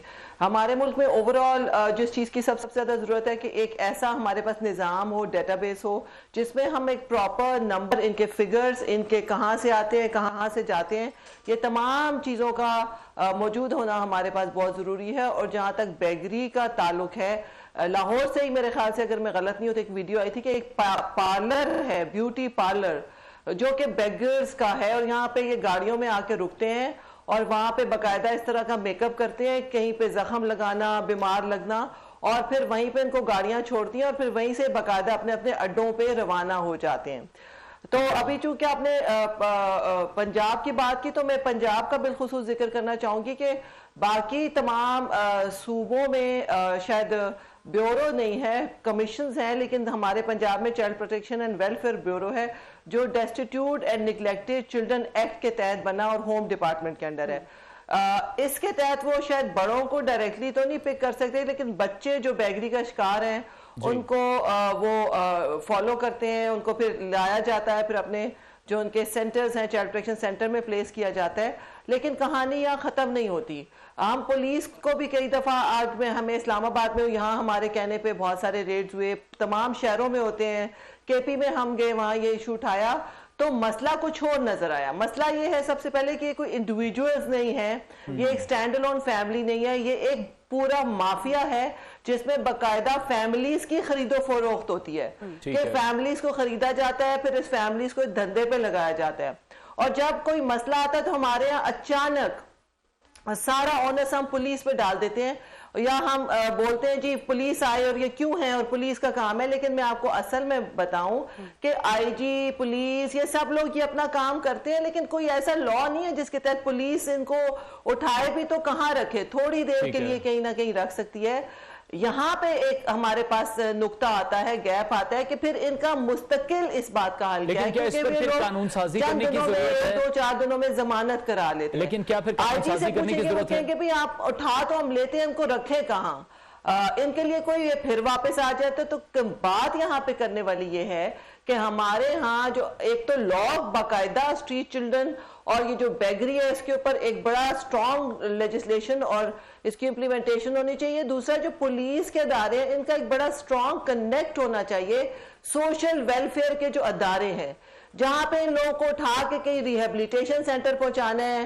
कहीं इनको किसी वोकेशनल पे पहुंचाना है, जहां पे इन लोगों को जो है वो दोबारा से वो वापस इस विशेष सर्कल में ना आए। और तीसरा एस्पेक्ट ये है कि जुडिशरी को भी हमें साथ एंगेज करना पड़ेगा, ताकि जब ये लोग अपनी जमानतें कराने जाए तो इनकी जमानतें ना हो सके, क्योंकि ये बड़े बड़े फौरन अपनी जमानतें करा लेते हैं और छूट के फिर वही सिलसिला शुरू हो जाता है। लेकिन इस हवाले से आप ये देखें कि अगर जो बच्चे हैं जिनको अगवा किया जा रहा है, बच्चों से भीख मंगवाई जाती है, और हमने इन चीजों पे काफी होमवर्क किया, बल्कि बाकायदा अपने पार्लियामेंटेरियंस के लिए और गवर्नमेंट डिपार्टमेंट्स के लिए पॉलिसीज इशू की हैं स्ट्रीट चिल्ड्रन पे, चाइल्ड लेबर पे। उस पे हमें ये समझ आई कि जो हमारे पुलिस का डिपार्टमेंट है, सोशल वेलफेयर का डिपार्टमेंट है, लेबर का डिपार्टमेंट है, होम डिपार्टमेंट है या इंटीरियर, आपस में एक referral and redress mechanism, coordination mechanism, उसकी बहुत ज्यादा जरूरत है कि किस तरह से कोऑर्डिनेटेड एफर्ट हो, एक ऐसा हमारे पास प्लेटफॉर्म हो जिस पे इस इशू को फोकस करके इसको एक एक बच्चा या एक एक बकारी या एक एक बंदा, या सिर्फ डायरेक्ट पुलिस पे बात आई, कोई वीडियो वायरल हुई और तब हमने इशू उठा दिया और अगले दिन हम भूल गए, उसकी बजाय बाकायदा एक प्रॉपर सिस्टम की, निजाम की जरूरत है। और वो निजाम तब होगा जब तमाम अदारों का आपस में एक कनेक्ट होगा। ठीक है, बहुत शुक्रिया आफशा तहसीन साहिबा हमारे साथ मौजूद थी और ये पूरा माफिया अनवार सरगर्म है इस पूरे मामले पे। बिल्कुल, और यही कहा जा रहा है कि इस पर कानून साजी भी शायद नहीं की जा रही कि अगर इनको पुलिस अरेस्ट भी करती है, पुलिस थाने में भी कुछ ही दिन रख सकती है, इनके खिलाफ जो कानूनी कार्रवाई भी होती है वो उस तरह से इतनी मौसर नहीं है जो कि ट्रायल्स इनके हवाले से चले या कुछ सजाएं मुख्तस की गई हों, तो वो भी पुलिस भी शायद वो अमल मुकम्मल नहीं कर पा रही। लेकिन ये पुलिस की शायद बर वक्त कार्रवाई ना होने की वजह से और ये प्रोसेस क्यों नहीं हो पा रहा, शायद यही एक रीजन है कि भिखारियों की तादाद में सालाना हम इतना ज्यादा, इतनी बड़ी तादाद में इजाफा देख रहे हैं। और स्पेशली जब बच्चों को इन्वॉल्व किया जाता है, बहुत छोटे छोटे बच्चे जिनको अगवा किया जाता है, या चाहे वो उन फैमिलीज के भी होते हैं, उनको नशावर अद्वियात दी जाती हैं। आप अक्सर देखते हैं रोड्स पे किस तरह से बच्चे गहरी नींद में सोए होते हैं, उनको किसी ट्रैफिक की, किसी शोर की उनको होश नहीं होती है। ये बहुत एक तशवीशनाक सूरत हाल है। जी, प्रोग्राम में लेंगे ब्रेक तो लेंगे, लेकिन ब्रेक से पहले एक इंटरेस्टिंग न्यूज आपके साथ शेयर करेंगे। सबसे पुरानी गाने की धुन है, वो कितनी पुरानी थी ये अपने नाज़रीन को बताते हैं, और साथ ही साथ जो एक पैटर्न था इन तमाम गानों को या मौसीकी को सेव करने का, वो पैटर्न क्या था? बिल्कुल, उस हवाले से आप भी ये सोचते होंगे कि जो पुराने तरीन जो संगीत हैं, जो गीत हैं, जो गुलकार या जो फन है, वो किस तरह से, तब तो कोई यूट्यूब या सोशल मीडिया पहले नहीं था, अब तो हर चीज आप सेव कर लेते हैं ना, गूगल ड्राइव में कर लेते हैं, यूट्यूब का दौर है। तो पहले के जो गीत संगीत हैं वो कैसे अब तक हम पहुंच रहे हैं, कैसे सेव होते हैं, रिपोर्ट हमारी टीम ने तैयार की है, आइए देखते हैं।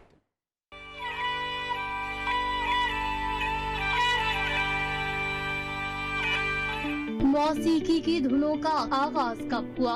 इंसान ने धुनें कैसे तख्लीक की? क्या जमाना कदीम की धुनें अब दोबारा इस्तेमाल की जा सकती हैं? साइंसदान माजी के झरकों से ये राज तलाश करने में मसरूफ हैं। शाम के तारीखी शहर राज शमरा से मिलने वाली एक तहरीर ने सारे राज खोल दिए।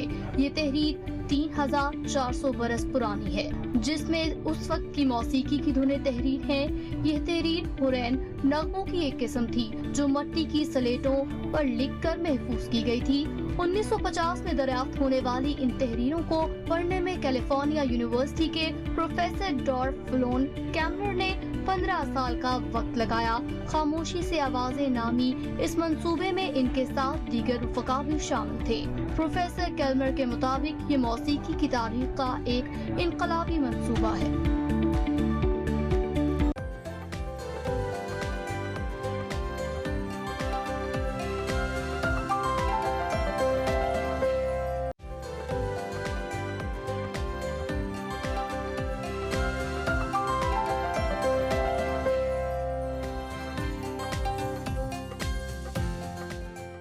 वेलकम बैक जी। भारत में हिंदुत्व राज बरकरार है और मुसलमानों की जिंदगी अजीरन कर दी गई है। मेरठ की भारतीय यूनिवर्सिटी की बात करेंगे, जहां मेडिकल कॉलेज में मुस्तकबिल के सुहाने ख्वाब लेकर एक कमसिन लड़की, मुस्लिम लड़की पहुंची और वालिदैन की इकलौती लाडली और चहीती वानिया जो थी वो अपने ख्वाबों की तकमील का सफ़र जारी किए हुई थी कि उसका क्लास फेलो, जिसका नाम सिद्धार्थ बताया जा रहा है, उसके पीछे पड़ गया। और इस वाक़े में हमने देखा कि उसके ख़िलाफ़ आवाज़ें उसने कसना शुरू कर दी और क्लास में भी उसे तंग करना शुरू कर दिया। ये वाक़या मुतअद्दिद बार पेश आया। सिद्धार्थ ने वानिया का जीना दो भर कर रखा था और मेडिकल की ये जो होनहार तालिबा है ये शिकायत लेकर कॉलेज इंतज़ामिया के पास भी पहुंची। और इस तरह के जो वाक़यात हैं हमने देखा कि पहले भी मुतअद्दिद बार रिपोर्ट हुए, लेकिन जो कॉलेज इंतज़ामिया है उन्होंने वो बिल्कुल भी उस पर एक्शन नहीं लिया, बल्कि हिंदू अक्सरती इंतजामिया की वजह से उल्टा उन्होंने वानिया को ही वहां पर प्रेशराइज किया है। और एक जो बड़ी वजह है वो उसमें ऑब्वियसली कि लड़की मुसलमान है, इसलिए शायद तंग किया जा रहा था इस लड़के की जानिब से भी। इंतजामिया भी खामोश रही, लेकिन ये कोई पहला वाकया नहीं था। बहरहाल जो डिटेल्स अब सामने आ रही हैं इस वाकये की, वो यही सामने आ रही है कि इस लड़के ने, इसका नाम सिद्धार्थ बताया जा रहा है, वानिया को 19 अक्टूबर का दिन था, मामूल का दिन होता है जैसे कि आप कॉलेज जाते हैं, स्कूल, यूनिवर्सिटी जाते हैं, तो उस रोज़ ये वाकया पेश आया जब सिद्धार्थ ने क्लास में पहुंचते ही वानिया को बाजू से पकड़ा, उसको घसीटा, सबके सामने थप्पड़ रसीद किया। और वानिया, ऑब्वियसली हर इंसान जो है वो डिफरेंट होता है, ये लड़की, ये खातून ही सब कुछ टॉलरेट नहीं कर पाई, बर्दाश्त नहीं कर सकी और दिल बर्दाश्ता हो गई। कॉलेज की लाइब्रेरी की 4थी मंजिल पर वानिया जाती है, वहां से छत से छलांग उसने लगाया, फिर उसको जख्मी हालत में हॉस्पिटल फौरी तौर पर पहुंचाया गया। 48 घंटों तक इस बच्ची का इलाज किया गया, लेकिन ये जाबर नहीं हो सकी। पुलिस ने सिद्धार्थ को वक्ती तौर पर तो गिरफ्तार किया, FIR दर्ज तो की, लेकिन उसमें हल्की दफात लगाई गई और बाद तलबा के दबाव पर FIR 2 बार दर्ज करवाई गई। वानिया का जो खानदान है वो मेडिकल कॉलेज पहुंचा तो जो डिटेल सामने आए, जो इंकशाफ हुआ कि इस पहले भी कई मुसलमान लड़कियां जिनको हिंदू लड़कों की जानिब से हरासगी का सामना करना पड़ा और जो कॉलेज इंतजामिया है वो मुसलसल इस पर मिट्टी डाल रही है, इस मामले को दबा रही है। और आप देखें कि एक जान जो है वो किस तरीके से जाया हो गई। इसी पर बात करेंगे, हमारे साथ मौजूद हैं इस वक्त तज्जियाकार अब्दुल समद साहब। अब्दुल समद साहब, कितना अफसोसनाक ये वाकया है, ये हादसा है, मुसलमानों के साथ जो सलूक किया जा रहा है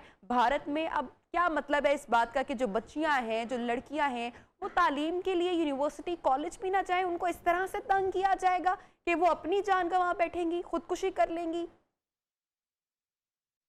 जी नबिया, शुक्रिया फॉर द इन्विटेशन। पहली बात तो ये कि जिस वाक्य की तरफ आपने निशानदेही की है, ये वाक्य ना पेश आता अगर इंडिया के अंदर सिस्टमैटिक डिस्क्रिमिनेशन जो है वो इस मोदी रजीम के अंदर स्टार्ट ना हुई होती। और आपने अपने गुफ्तगू में जो सबसे अहम पॉइंट रेज किया वो ये था कि एक मामूली सी FIR दर्ज की गई जिसमें उसको अदालत से बड़ी आसानी से रिलीफ मिल जाया करेगा। यही हम माजी करीब में देखते आए हैं कि जहां मुसलमान और हिंदू, और मैं तमाम हिंदुओं की बात नहीं करता, मैं उन इंतहा पसंद हिंदू सोच जो इस वक्त भारत में राइज है मैं उसकी निशानदेही करता हूँ। उसमें होता ये है कि आजकल जितने भी केसेस जिसमें हिंदू वर्सेस मुसलमान हो तो अदालतों की तरफ पहली बात तो ये कि पुलिस उसमें केस दर्ज नहीं करती, और ये इंटरनेशनल कम्युनिटी ये आजकल ये पॉइंट और ये वॉइस रेज कर रही है कि आज सिस्टमैटिक डिस्क्रिमिनेशन के तहत मुसलमान को उस तरीके से अकोमोडेट नहीं किया, कंपनसेट नहीं किया जाएगा या उनकी सुनवाई नहीं होगी। और यही वो वजह है कि जिस बात के नतीजे में हिंदू जो है वो और वायलेंट हो रहा है, क्योंकि उसे पता है कि स्टेट उसको जो है वो प्रोटेक्ट कर रही है, मतलब स्टेट लेवल के ऊपर ये चीज प्रोटेक्ट हो रही है। और इस तरीके से अगर हम देखा जाए तो ये तो महज एक मर्डर केस आ जाता है तो और ये रिपोर्ट हो गया क्योंकि इसकी वीडियो जो है वो इंडिया के अंदर वायरल हो गई और लोगों ने आवाज उठाना शुरू कर दी। लेकिन वो वाकयात जो अब तक रिपोर्ट नहीं हो सकते, बड़ी मासूम बच्चियां जो किसी वजह से, और आपको पता ही है कि दुनिया के अंदर हरासमेंट के वाकयात जो है वो रजिस्टर्ड बहुत कम हुआ करते हैं।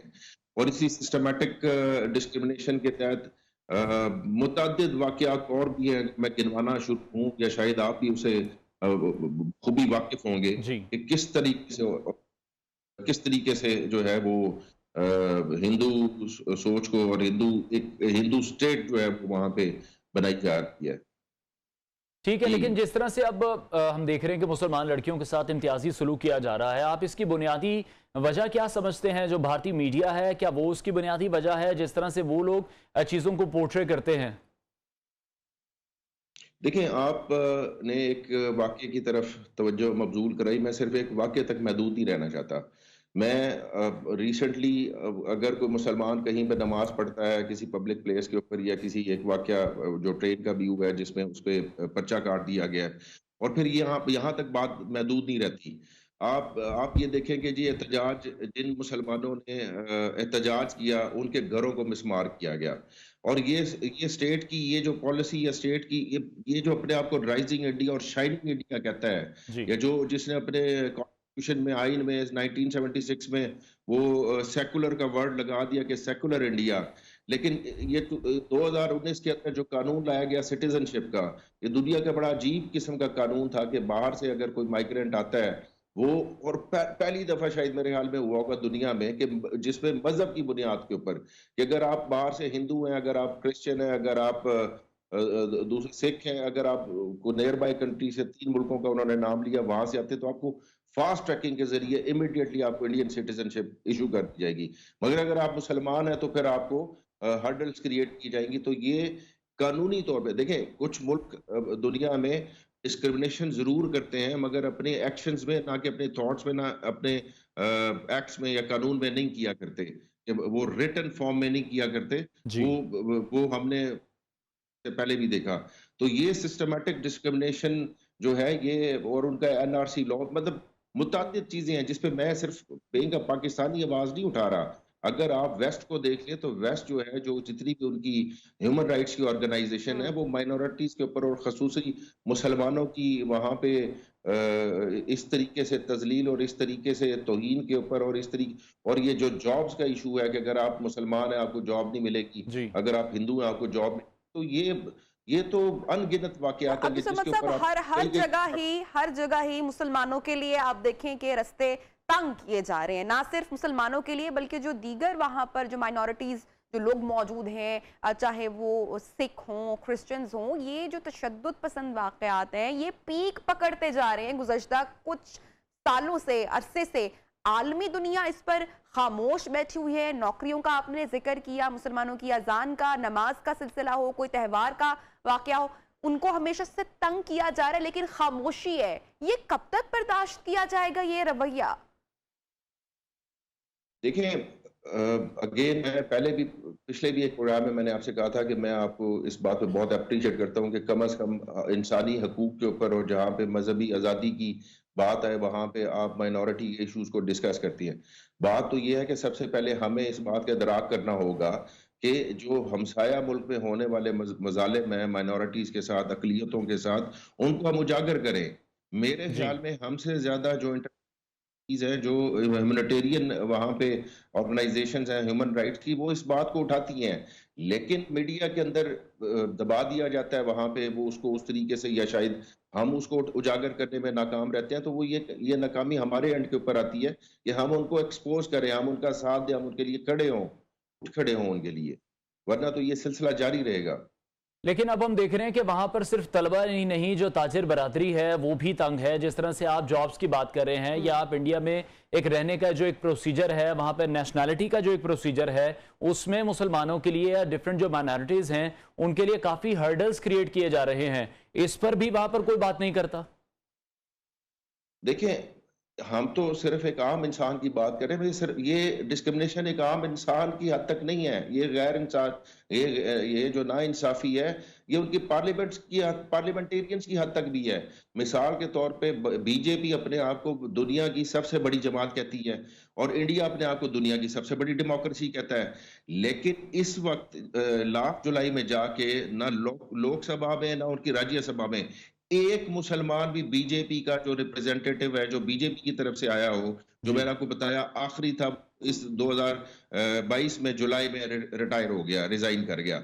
यानी कि दुनिया की सबसे बड़ी पॉलिटिकल जमात अपने आप को जो दावा करती है उसमें कोई मुसलमानों की नुमाइंदगी नहीं है, उनकी पार्लियामेंट 5% से ज्यादा नुमाइंदगी मुसलमानों की। तो ये डिस्क्रिमिनेशन हर लेवल के ऊपर है, डिस्क्रिमिनेशन की जा रही है। बहुत शुक्रिया तजियाकार अब्दुल समद याकूब हमारे साथ मौजूद थे और उन्होंने वही तमाम पॉइंट्स रेज किए जिसको बुनियाद बनाया जा रहा है इस वक्त इंडिया में। और ये अफसोसनाक वाकया पेश आया जहां पर एक लड़की अपनी जान से गई है। दिलखराश मनासिर भी हमने वो वीडियो में देखे कि किस तरह से। तशवीश की बात अनवार यही है कि अब इस तरह के वाकयात जब रिपोर्ट होते हैं तो बात उस पर तो वक्ती तौर पर की जाती है, हम भी हमेशा आवाज उठाते हैं, लेकिन जो आलमी दुनिया जो खामोश तमाशाई इस वक्त बनी हुई है मुसलसल, और ये कोई पहला वाकया नहीं है जो कि भारत में रिपोर्ट हुआ, इससे पहले बेतहाशा वाकयात जो हो रहे हैं, और कितने नंबर वो होगा जो कि सामने मीडिया के ही नहीं आ रहा है। बहरहाल अब प्रोग्राम को बढ़ाएंगे आगे। और अनवार, जब हम हवाई जहाज का सफर करते हैं तो हम हमेशा देखते हैं कि जो एयर होस्टेस हैं मौजूद होती हैं और आपकी सीट पर एक किताबचा भी हमें मिलता है, और एयर होस्टेस हमें इशारों में और बोलकर एक अनाउंसमेंट चलती है, वो हमेशा सेफ्टी प्रिकॉशंस के बारे में हमेशा से बताया जाता है, जिसमें बहुत सारे लोग संजीदगी इख्तियार नहीं करते हैं। और इसी तरह रिसेंटली हमने देखा है कि जो हमारी बसेज हैं उनमें मोटरवे है या जीटी रोड है, उस पर काफी हादसा रूनुमा हुए हैं। तो उसकी आगाही के लिए जो मोटरवे पुलिस के एहलकार हैं वो एक बस में मौजूद हैं और वो लोगों को किस तरह से गाइड कर रहे हैं वो आपको दिखाते हैं। Very good initiative. पहले की तकलीफ देने की माजरत, आप सबको इल्म है कि आजकल ये जो PSV गाड़ियां चल रही हैं, मॉडर्न जो गाड़ियां योटोंग, इनमें एक इमरजेंसी गेट होता है, वो सामने आपको नजर आ रहा होगा सेकंड लास्ट सीट के दरमियान। मैं अभी उधर जाके दिखाता हूँ आपको। ये जो इमरजेंसी गेट होता है इसका कोई फंक्शन होता है। अभी जिस तरह आपको पता है कि कराची के अंदर एक गाड़ी को आग लगी थी, तो 18 बंदे करीब जो नहीं निकल सके थे गाड़ी से, क्योंकि वो पीछे बैठे थे। अगर उनको इमरजेंसी गेट का पता होता तो अल्लाह ताला ने जिंदगी का तो एक बनाया हुआ है, पता होता तो शायद वो कोशिश करके निकल जाता। ठीक है। और इन गाड़ियों के साथ इस जगह पर अभी हम कोशिश कर रहे हैं कि आपको हैमर होता है एक शीशा तोड़ने का, वो भी अवेल करके दे। लगे हुए हैं सर? हाँ, लगे हुए हैं हमारे सामने। Very good. लेफ्ट राइट दोनों साइड, लेफ्ट साइड ये भी लगा हुआ है, ये भी हैमर है, देख लीजिए आप। ये हैमर है, इधर से निकलेगा। ये अगर आप ऐसे करके शीशे को लगाएंगे ना, शीशा टूट जाएगा, धक्का देने की जरूरत है। ये देखिए, ये आपकी गाड़ियां जो ये है ना, इस तरह की गाड़ियों में आप सफर करें जिनमें सारी सहूलियात मौजूद हो। ये सेफ गाड़ी है आपके लिए। अभी इमरजेंसी गेट खोलने का जो तरीका है, ये देखिए भाई बता रहे हैं आपको, ये कोच का होस्ट है, कोच का होस्ट आपको बता रहा है कि ये गेट कैसे खोलता है। ये देख ले, इन केस ऑफ इमरजेंसी आप इस बटन को नीचे करके, यार ये जब भी मुसाफिर आप सफर करें, आपका हक होता है कि आप उनसे पता कर लें कि ये गेट होता है, और ठीक है, जोर बार बार लगा हुआ है, बस और 2-3 जगहों पर होगा। Very informative. ये एहतियाती तदाबीर जो भी हम लोग सफर कर रहे हैं हम सबको पता होनी चाहिए, क्योंकि ये किसी के भी काम आ सकती है। अक्सर लोग थोड़ा सा केयरलेस रवैया अपना इख्तियार करते हैं, लेकिन सुननी चाहिए, बहुत जरूरी होता है। और एक अहम खबर है नाज़रीन के साथ शेयर कर रहे हैं और इतला सामने आ रही है कि chief justice Islamabad high court justice Athar Minallah के अहम रिमार्क सामने आए हैं। अहम अदालती कार्रवाई जारी है और इमरान खान की नाअहली सिर्फ इस सीट की हद तक थी। इस केस में कोई जल्दी की बात नहीं है। इमरान खान 30 अक्टूबर का इलेक्शन लड़ सकते हैं। बिल्कुल, इमरान खान की इलेक्शन कमीशन का फैसला फौरी मुअत्तल करने की सदा भी अभी मुस्तरद कर दी गई और इस्लामाबाद हाई कोर्ट की 3 रोज में दरख्वास्त पर एतराज़ात दूर करने की हिदायत भी सामने आई हैं। Chief justice Islamabad high court justice Athar Minallah के अहम रिमार्क्स से, जिसमें इमरान खान की नाअहली उन्होंने कहा कि सिर्फ उस सीट की हद तक ही थी और इमरान खान 30 अक्टूबर का इलेक्शन लड़ सकते हैं। तो इमरान खान के लिए, पाकिस्तान तहरीक इंसाफ के लिए, उनके फॉलोअर्स के लिए एक अच्छी खबर है यकीनी तौर पे। अच्छा, जाने से पहले अब चूंकि टाइम हमारा खत्म हो रहा है प्रोग्राम का वक्त, तो एक स्टोरी शेयर करनी है नाज़रीन के साथ, तोतों वाली। तोते वैसे भी ज़बान के बड़े तेज होते हैं और बड़ी ऑब्जर्वेशन आप देखें कि इस परिंदे की इतनी अच्छी होती है कि पिक करता है। बड़ी तेजी से वो बास्केटबॉल खेल रहे हैं और किस तरह से खेल रहे हैं आप मुलाहिजा कीजिए। तो आपने बोलते हुए तो देखा होगा, बास्केटबॉल खेलते हुए फर्स्ट टाइम हम आपको दिखा रहे हैं। वेरी इंटरेस्टिंग जनाब, ये देखें आप गेंद छीन रहे हैं एक दूसरे से, आप खेल रहे हैं, छीन रहे हैं और उन्होंने अपना वो प्रॉपर सेटअप बनाया हुआ है, पूरा कोर्ट बनाया हुआ है उन्होंने अपना। और ये वीडियो बड़ी येलो टीम है, ग्रीन टीम है और वो एक दूसरे को हराने में लगे हुए हैं। Very interesting. बास्केट तक पहुंचाने वाले तोते खिलाड़ियों की धूम। अच्छा, इस वीडियो की भी काफी धूम मची है। इस तरह की जो वीडियोस हैं वो बच्चों को बहुत ज्यादा पसंद आती हैं और जो मुख्तलिफ हम देखते हैं कि वीडियो एप्लीकेशंस हैं, टिकटॉक है, स्नैक वीडियो है, इस तरह की वीडियोस वायरल फिर बहुत ज्यादा हो जाती हैं। बच्चे बड़ा पसंद करते हैं ऐसी वीडियोस को। तोतों को देख के लग रहा है कि इन्होंने भी कोई यूट्यूब पे ना कोई ट्यूटोरियल पहले देखा है, प्रोफेशनल तरीके से तोते खेल रहे हैं भाई। इनकी तो कोई टीम होनी चाहिए, ये प्ले करें। और इसमें मजे की बात यही है कि ग्रीन टीम जीत गई है। कल हमारी ग्रीन टीम तो नहीं जीत सकी, लेकिन ये ग्रीन टीम जीत गई। आगे मैचेस बाकी हैं। इंशाल्लाह वर्ल्ड कप के लिए पाकिस्तान को बेस्ट विशेस देना चाहेंगे और इंशाल्लाह कल आपसे मुलाकात करेंगे। अपना बहुत सारा ख्याल रखिए। अल्लाह हाफिज।